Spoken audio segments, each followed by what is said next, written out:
बम्बई में विद्यार्थी जीवन। तो हेलो फ्रेंड्स, कैसे हो आप सब लोग। उम्मीद करती हूँ सभी लोग अच्छे होंगे। तो फ्रेंड्स, भीवा घर पर पढ़ाई ढंग से नहीं करता था, फिर भी वो कक्षा में पढ़ाया गया पाठ ध्यान से सुनकर उस बारे में पूछे गए सवाल का सही ढंग से जवाब देता था और साप्ताहिक परीक्षा में अच्छे अंकों से पास होता था। लड़के छात्र दोपहर के नाश्ते के लिए जो कुछ लाते थे उसको ब्लैक बोर्ड के पीछे रख देते थे। एक दिन मास्टर ने बोर्ड पर भूमित ज्योमेट्री की कुछ आकृतियां विचित्र कर छात्रों को उन आकृतियों के बारे में समझाया। उस आकृति को मिटाने के बाद मास्टर ने छात्रों से पूछा, अभी जो कुछ समझाया गया उसकी आकृति बनाकर जो दिखा सकता है वो अपना हाथ ऊपर कर ले। कक्षा के सभी बच्चों में से एक का ही हाथ ऊपर उठा था और वो भी कक्षा में अन्य छात्रों से दूर बैठे भीवा का। मास्टर ने भीवा को बोर्ड के पास आने के लिए कहा तो सभी बच्चे चिल्ला उठे, मास्टर जी रोकिए इसको, ये तो हमारे खाने की चीज़ों को दूषित कर देगा।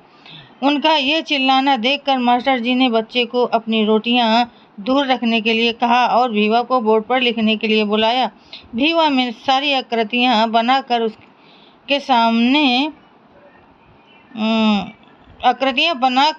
उसके बारे में जानकारी भी बताई। इस पर मास्टर जी ने भीवा की प्रशंसा की और श्रवण छात्रों को फटकारा भी। एक संस्मरण नारायण मल्हार जोशी के भतीजे ने बताया था, जो इस प्रकार है। उस समय स्कूल कॉलेजों में छूत अछूत का भेदभाव काफ़ी ज़बरदस्त था। नाना खुद इस प्रकार का कोई भेदभाव बिल्कुल नहीं मानते थे। जब वे बम्बई में एल्फिंस्टन हाई स्कूल में पढ़ाते थे, मतलब कि जब वे अध्यापक थे, तब उनकी कक्षा में एक अछूत छात्र पढ़ता था। अन्य लड़के उसे अपने पास बैठने नहीं देते थे, इसलिए उसको एकदम पीछे की बेंच पर बैठाना पड़ता था। नाना ने उसको सामने वाले बेंच पर लाकर बिठाया। लड़के बेचैन होने लगे, लेकिन कुछ बोलने की हिम्मत वे नहीं कर सके। बाद में इस छात्र को बोर्ड पर लिखने के लिए कहा गया तो अन्य छात्रों से रहा नहीं गया। सर, इसको बोर्ड को छूने मत दीजिए। क्यों रे बच्चों? सर, ये महार है, रहने दो। है तो ये छात्र ही, बोर्ड के पास आकर लिखे बगैर उसको ज्ञान कैसे होगा? लेकिन सर, लड़के एक दूसरे की ओर देखने लगे, आपस में कानाफूसी होने लगी।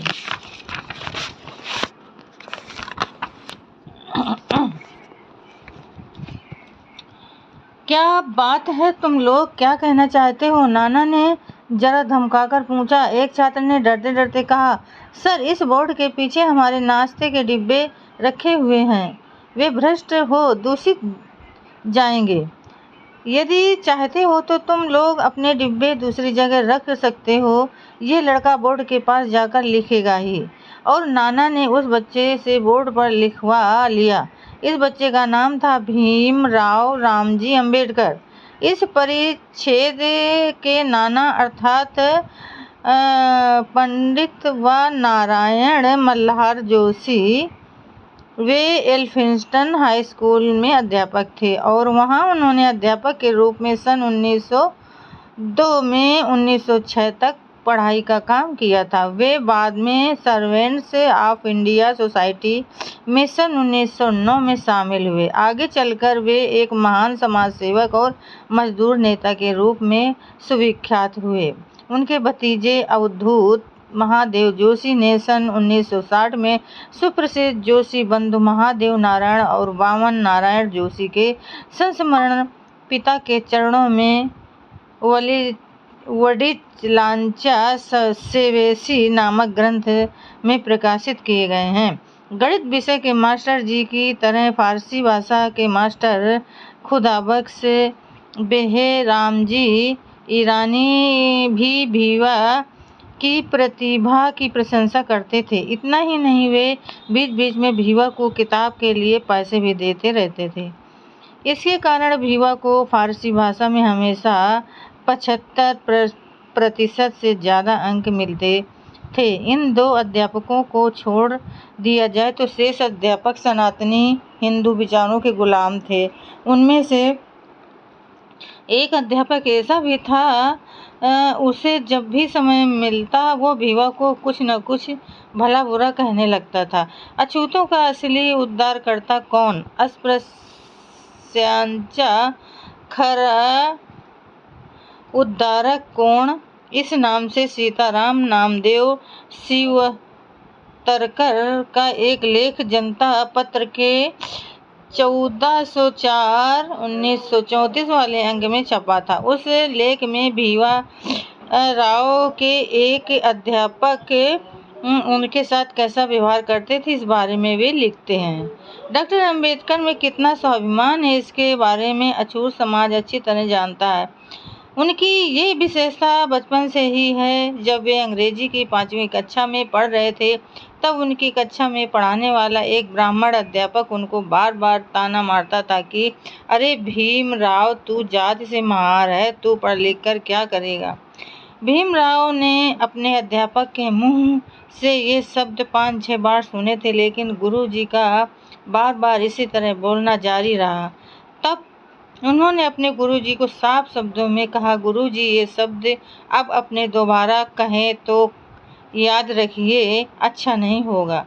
मैं पढ़ लिख कर क्या करना चाहता हूँ ये पूछना आपका काम नहीं है, इसलिए आप अब इसके आगे आप मुझे गलत शब्द से मत पुकारना, अन्यथा इसके परिणाम ठीक नहीं होगा।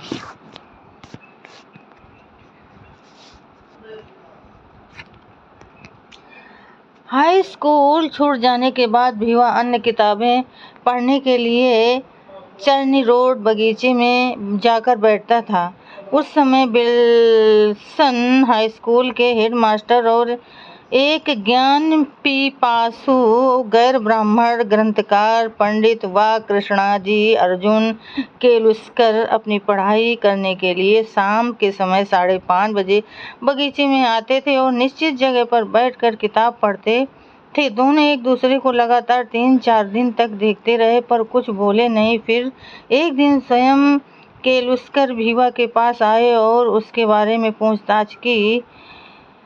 भीवा की असलियत सुनकर वे बहुत प्रसन्न हुए। उन्होंने भीवा को इसके बारे में समझाया कि सही ढंग से कैसे पढ़ना चाहिए।